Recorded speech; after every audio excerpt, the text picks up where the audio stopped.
Hello, Money Multipliers. Welcome back to another episode of the Money Multiplier podcast. I'm your host, Hannah Kessler, and we ask ourselves, do our dollars make sense? So in today's episode, I really want to get into the differences between simple interest, compound interest, and the difference between uninterrupted compound interest. Now, before we get into the discussion here, remember, all money is nothing more than just a means of exchange, right? So all we do with money all day long is we exchange it for the goods, products, and services that we're buying in life, right? So money for food, food for money, money for car, car for money, money for house, house for money, right? It's nothing more than just a means of exchange. And so I find it a little funny that a lot of us folks will do things with money that we will never do with what money buys us. So here's what I mean by that. A lot of y'all and what we've been taught is, hey, go out there, trade your hours for money. Now take that money and go and warehouse it in your savings account, in your 401k, your IRA, that Roth account. And we wait and we hope that in the future, I'm going to come back and this pile of capital is just going to grow for me. So I really want to teach y'all the power of cash flow and really keeping that money in circulation and really giving that dollar the extra duty to work even harder for us. And so hopefully going into the weeds of the differences of simple compound interest, uninterrupted compounding, that we can have a good solid foundation and understanding of what's going on. So I'm back here at home. So I'm in my home office and I finally am back in the studio and kicking it back up on podcast. It's been a crazy past 3 weeks, man. Oh my gosh, there was a hurricane. I was speaking at 2 events. I've been in like freaking 4 states in the last 3 weeks. So it's just been very, very crazy. So I'm excited to get back on with the scheduled podcast talks. So we do have a lot of events coming up. Go to our website, themoneymultiplier.com/events, and you can see where we'll be at around the country speaking, and also the virtual events that we do each and every week as well. So thanks for tuning in. Let's get into the episode. So let's first talk about simple interest. All right, simple interest is very straightforward, very easy. Let's say that I have a cash account and it's got an even $10,000 inside of that account. And this account, let's say that it earns me 4% simple interest each and every year. So if I have $10,000 in there, well, over the course of that year, 4% of 10,000 is $400. So each and every year, that cash account will grow by that $400, that principal of that account. So year 1, $400 is my growth. Year 2, another $400 is my growth. Okay, so it's simple interest on whatever that principal amount is. So where it gets a little into the weeds and intricate is when we start talking about compounding interest. So what that means, let's use my same example. I have a cash bucket, $10,000, and I am now earning 4% compounding interest. So year 1, my cash account, 4% compound interest on $10,000, $400 is what I earned inside of that account that year. Well, next year, $10,000, well, I should say $10,400 is inside of that account. So now what happens is year 2, I earn 4% on the $10,400 now. So that interest in the compounding interest situation, that interest that we earn gets added to the principal bucket, and then now we're earning interest on the principal that we had in there, plus that interest that we earned over the course of that last year. So essentially, it's your principal plus the interest that you're earning that's compounding each and every year versus just the straight principal that we earn when we're talking about simple interest. Okay, so hopefully for some of my analyticals, that's really making sense to y'all. I know if I'm talking really about this context, and I was talking to my father, for instance, he'd be like, Hannah, shut up. I really don't care about all of that.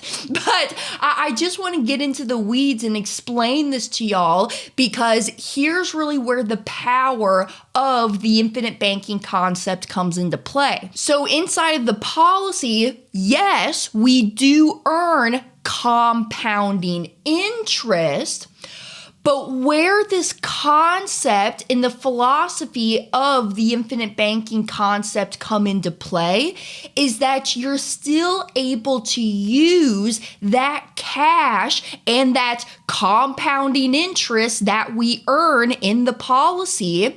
We're still able to use that cash, but we're not interrupting the compounding that's happening. So, y'all, I feel like I did a phenomenal job, not to toot my own horn, but I feel like I did a really, really great job explaining this in numerical values on the boat episode that just launched here not too long ago. So go back to that past episode where I talk about how to use the policy to buy a boat, and I talk about the true cost of paying cash for things. I'm essentially saying the same thing, but I'm just explaining it in a interest environment and how it's working with the interest that we're earning inside of the policy when we're financing the things that we're buying in life. So why I would use the policy rather than just taking the cash out of my bank account down at the local bank, because yes, I do earn compound interest down at my local bank account. I know it's not a lot of interest, but we still do earn interest inside of that account. So why I'm not using that in physically withdrawing and taking the money out is because now I'm stopping and I'm interrupting the compounding that's happening inside of that account. Okay, so does that make sense? So essentially, to take it a step further, what's going on is when we call up to the insurance company and we want to request a loan out of the policy, we are not borrowing from our actual cash bucket. What we're doing is we're putting that policy up for collateral, and we're taking a loan from the general funds of the insurance company. So in the real world, I'm using their money. I'm using their money in the real world, which then allows my dollars to sit in the policy to grow and compound as if it was never even touched. The uninterrupted compounding interest is what we want. Now, let's talk about this, because I actually do say this a lot when I go out and I teach on this concept.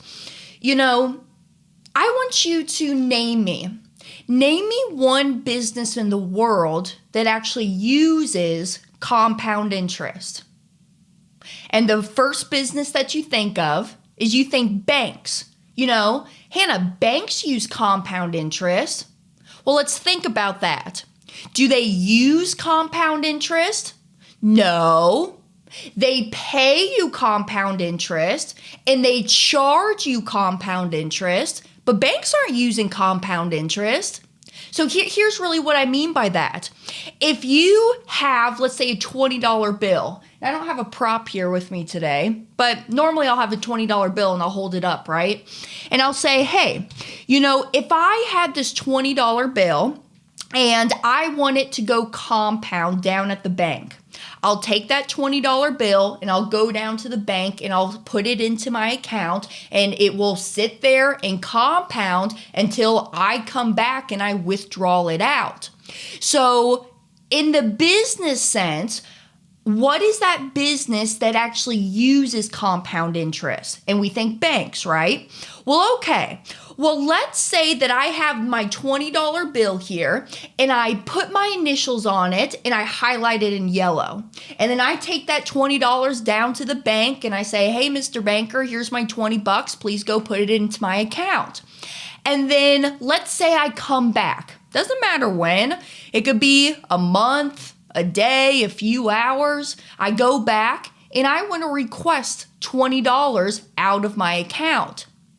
Do you think that banker is going to give me the same $20 bill that I highlighted and I put my initials on? No, right? Because what are banks doing? They're moving their money, right? Banks are in the lending business. That's how they make their money. They're making loans out to you or to other people, and they're lending those dollars out there to folks. So if I come back and I want my $20 out of my account, they're not going to give me that same $20 that I highlighted and I put my initials on, because they don't go into the back and there's a little black box back there that says Hannah Kessler, and then they put my $20 bill in there and they wait until I come back and I retrieve it. No, they don't do that, because businesses do not make money by just having their product, their dollars, their goods sit somewhere and just rot and compound. You know, how much do folks in the grocery store business, how much do people in the grocery store business, if people aren't coming in, buying the fresh produce and the stocks right off the shelves, right? How much are they making? Zero. If their goods and their produce are just sitting there on the shelves, rotting and compounding, they're not making any money. How about in the car dealership world? If folks aren't coming in, driving and buying the cars and taking them off the lots and moving them, the inventory in and out, they're not making any money if the cars are just sitting on the lot rotting and compounding. You know, how much do you folks in the real estate space make if people aren't coming in, they're renting from you, you got tenants coming in, people are doing home remodels or fixing flips, and it's just sitting there and rotting? Zero. So not one business in the world actually uses compound interest. So don't you think it's a little strange that the big major institutions out there, banks, Wall Street, mutual funds, they all tell us to park our money there with them, but they don't actually do it themselves? Isn't that a little strange? So all I'm doing is I'm just going to mimic and imitate what the elite and the wealthy are doing. I'm going to keep my capital in motion as well. So to take it back again to the policy, this is why I'm filtering that money through the policy first. Actually, I've been saying that word filtering a lot more here recently. I don't know where I picked that up at or why I started to say it, but I really like it. I think it gives a good analogy, almost like a coffee filter in a way. You know, I'm filtering the money, kind of streamlining it down here, just like how Dad says it's nothing more than just adding that one additional step into our financial life. So when I start to filter the dollars through that policy first, I'm never interrupting that compounding on the money. And it's still liquid. I want to go take this money out and go do my business, go pay my tax bill, go buy my investments, give that dollar the extra job to work even harder for us. I mean, to sum it up in layman's terms, when I have my investor glasses on and I'm thinking about interest and compounding and uninterrupted compounding, I'm essentially double dipping on the dollar because, hey, I got the policy. I earn that guaranteed uninterrupted compounding interest. And I can take it out, and let's say I got some investments that I want to go put that money into. So now I'm making money in two places. One inside the policy with the guaranteed, emphasis on the guaranteed interest, plus what I'm doing over here in the investment world that I'm buying or what I like to invest my money in. So I was also thinking about this, have you guys have seen this? I feel like this has been floating around for a while. I forgot where I saw it at or where I heard about it from. But remember that meme that was floating around that said, hey, if you had to choose, would you take $1 million or would you take a penny that's doubled each and every day for 30 days? So would you take $1 million right now, or would you take one penny that's doubled every day for 30 days? And, the smart people in the audience, they understood the answer and what the answer was. But a lot of folks get hung up in the instant gratification. They say, hey, I'll take that $1 million. I'll take the $1 million right now. And maybe I'll take that $1 million and I'll go out there and I'll invest it. Now, first of all, those people who are saying that, they're mostly the people who are the buy term and invest the difference people. And let's be honest right now, are the masses out there, are they really investing that rest? Probably not, if you want my honest opinion. I talk to a lot of people each and every day. I know what y'all are doing with your money and your mindset around money. So those people, right, they would take the $1 million. My smart people, they understand the power of uninterrupted compounding. So if you take that penny and you double it every single day for 30 days, by day 30, you would have a shy over $5.3 million. I'm no math genius or anything, but if I know that I put $1 million into an investment and that investment grows just in 30 days to 5.3, that's over a 400% growth on my cash just within those 30 days. I don't know about you, but I can't really find a whole lot of investments that I can put $1 million into and then within 30 days have access to, that it grew by over 400%. I don't know. So it's just the thinking and the mentality around how money actually operates. Now, again, that's the penny doubled every single day. That's not an investment. That's just an example in the calculation that I'm using, right?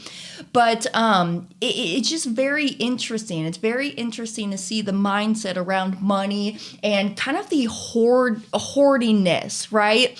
And hopefully I said that right. But people like to hoard the money and they just want to stack it up and they just want to keep it. I think actually I did this not too long ago where I think on one of the episodes, I set down $100 bill and I just kind of set it on the counter and I said, hey, look, y'all, if I take this $100 bill and I just set it here on the counter and I just leave it there and just wait for it to do something, it doesn't do anything, right? It just sits there. It doesn't do anything. You got to go give that money out there and go put it to work for you.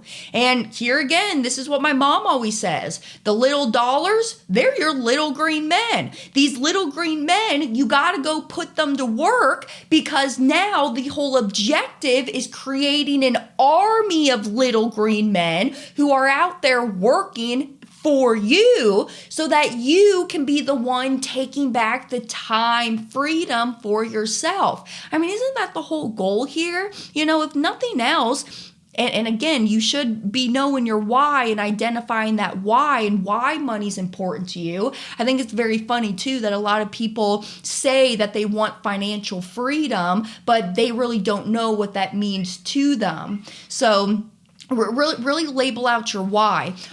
Speaking of, all right, sorry, my ADD is kind of kicking in right now. I was just in Indiana, as I told y'all, And Tom Olson, wonderful gentleman, go follow Tom and his company, Good Success. So he has a passion for wanting to flip Gary, Indiana. So that's where he lives with his spouse. And Tom said something that I thought was very, very powerful. He goes, "What are your priorities?" And in my mind, I'm thinking priorities are kind of my why. The priorities is what is important to me and what I make time for, spend my energy, my resources on. And he goes, check your calendar and check your checkbook. That's where you will notice where your priorities are, where you're spending your time at, and where you're spending the money at. So go and check yourself. Where are your priorities and what's important to you? Now, one thing I kind of want to talk about, and then I'll let y'all go for the week. But one thing that folks kind of get hung up on, and one of the first things I talk about when I go out and speak and teach on the infinite banking concept, is we go through the calculator example, okay? And if you haven't seen our presentation, go to our website, themoneymultiplier.com/presentation, and you can watch the full 90-minute video right there. And yes, you got 90 minutes of your time to dedicate to your financial health. It's kind of funny that a lot of people gripe about, well, I don't got 90 minutes. All right, well, again, check your calendar. Where are you spending your time and your priorities? You got time because I know you sit your booty on your couch each and every night and watch 90 minutes of The Bachelor, The Voice, your Netflix, your Hulu, whatever. So check yourself. Now, when we go in there and I talk about this concept and I'm going through the presentation, the first thing I go into is the calculator example. And I say, hey, can we make money earning 4% at the same time we're paying 6%? And everybody's thinking, well, no, right? If I am earning 4 and paying 6, I'm losing 2. The math doesn't math there, Hannah. But no, and I get into the intricacies of what's really going on in those accounts because, and here's the answer, one account, that 4% that I'm earning is on an increasing balance each and every month, while my account that I'm paying 6% on is on a decreasing scale. All right, you see what's going on here for all my people watching on YouTube? One's going down, the other one's going up, but our minds aren't programmed to think that way. And we've just never been taught about money and how it operates. And I think this is why the mentality of a lot of people is, hey, let me just hoard and keep the money because I don't want to give this away. This is my hard-earned cash and I just want to sit on it, So you got to understand how money and interest and the compounding actually works and actually operates. Because you can do the same calculation. Let's say I have an account that I earn 10% on and I'm paying 20. The math still operates because it's all about how that money continues to grow while I'm paying down this other account over here. And so a lot of people get hung up, just about even loan interest inside of your policy. Y'all, I don't talk about this a lot, but inside of that policy, we earn an uninterrupted compound interest and we pay our loans on a simple annual interest. It's not compounding as long as you pay that loan interest annually and you pay it out of pocket each and every year for that policy. And that's what I tell you. When you're walking into your policy, what you're committing to is that premium that you want to deposit in, and that premium amount is a number that you determine of what you want to deposit into the policy. And then just understanding that, hey, when I take out a policy loan, I'm I'm using the insurance company's money, their general pool of funds. So I'm paying that simple loan interest to them each and every year. And I just keep using the money, right? I just keep that principle of that loan out there, and I have it working for me, or I'm buying things in life with it. So, I actually, over the weekend, somebody texted me and they were asking about how I use my policies for investments. And if this is your first time hearing me, I do talk about this a lot too. But personally, what I do, like in the real estate world, is I will use my policy money to go and put down payments on properties or use it for my private lending that I'm doing. So I really want you to get into this stuff. Y'all, I'm telling you, it's so freaking interesting. I don't know, maybe I'm just a weirdo and a wacko and I kind of like the math behind it, but it's really interesting. And don't get hung up into the weeds of everything, y'all. You guys every single day, tell me how the engine, and when you lift up the hood of your car, tell me how every single moving part of that engine inside of that car operates. You can't. I know I can't. But I get in my car every single day. I put my life in it. I put my kitty cats in there. And I don't know everything that's operating in there, but I put my life in that car because I know how this works, and I know how I'm going to get safely from destination A to destination B because of the history of my cars and my driving and the family and things like that, right? So you can kind of make that same analogy with the policy, that you're not going to understand every single moving thing about the policy when you start your first one. I've been around this stuff for a long, long time. I make the joke that I've been around this stuff since I've been pooping in my diapers, okay? But I in my own life, it didn't fully click that full circle until I got my first policy when I was 18 and I started using the cash inside of there and doing the transactions. And if you're not doing this as well, please, please, please reread Nelson Nash's book. I reread Nelson Nash's book at least 2 times a year. So I read it every 6 months. And I also listen to the audio. I like to listen to the audio because I actually kind of pick up on things that maybe I don't pick up on when I'm physically reading it. It's kind of weird how that operates that way, right? But go out there and you need to keep rereading Nelson's book, and you need to read it over and over and over again, and you need to listen to the audio because all the answers are within Nelson Nash's book. And at the end of the day, it's all about controlling the environment, where you're leaving and warehousing the dollars, and how to control that environment of where you're leaving that hard-earned money at. So with that being said, I got to run here. I got phone calls starting here this morning. And again, thank you for tuning in. I have shows every single week just talking about this concept. Please write into me. I'm here to answer any and all questions that you have. You can send me an email, Hannah, spelled the same ways, forwards and backwards, hannah@themoneymultiplier.com.